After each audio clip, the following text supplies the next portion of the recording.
Voilà, l'idée de cette expérience est de traduire les variations de tension d'un capteur de pression électronique en centimètres d'eau simplement, puisqu'il est habituel de mesurer cette pression dans le système des respiratoires artificiels.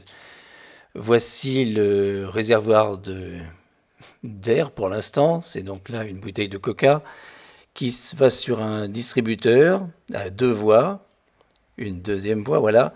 Cette voie ici, par exemple, s'en va sur un tube de verre rempli avec un liquide coloré. Ce tube de verre remonte en U, donc, et pour déboucher sur la pression atmosphérique. Voilà. De l'autre côté du distributeur, on a un deuxième tube qui s'en va directement vers le fameux capteur de pression. Ici, j'ai rajouté un truc pour éviter que le liquide rentre dedans. Voilà. Le capteur de pression, le voici, et il est branché directement sur la platine Arduino, sur laquelle j'ai mis aussi un petit écran LCD. Voilà, le tout c'est de le brancher, et puis on n'aura plus qu'à compléter avec de l'encre si des fois ça ne convenait pas. Et l'idéal c'est de tracer effectivement une courbe, bien entendu.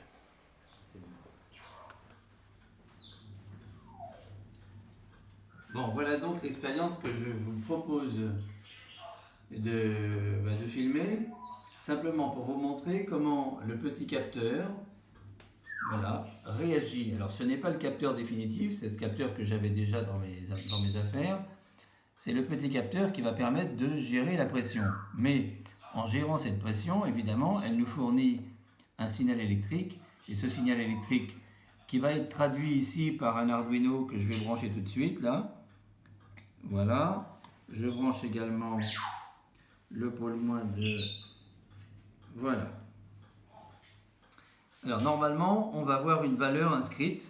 Cette valeur, je voudrais montrer qu'elle est proportionnelle ou non à la différence de pression. Alors vous avez vu qu'il y a un ballon ici qui est gonflé avec de l'air, enfin c'est une bouteille de coca.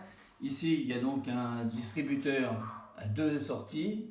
L'une d'elles va justement à l'Arduino avec le capteur, et de l'autre côté, ça va à ce capteur de pression, en fait c'en est un aussi, qui marche en centimètres d'eau, comme c'est prévu.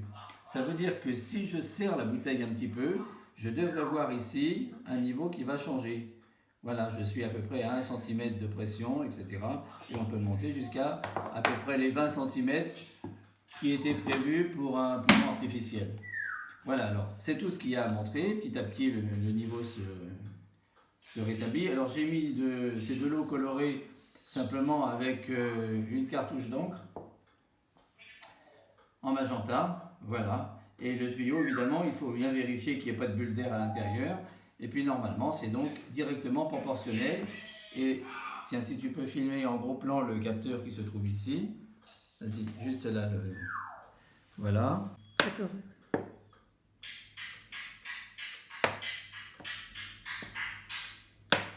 Voilà.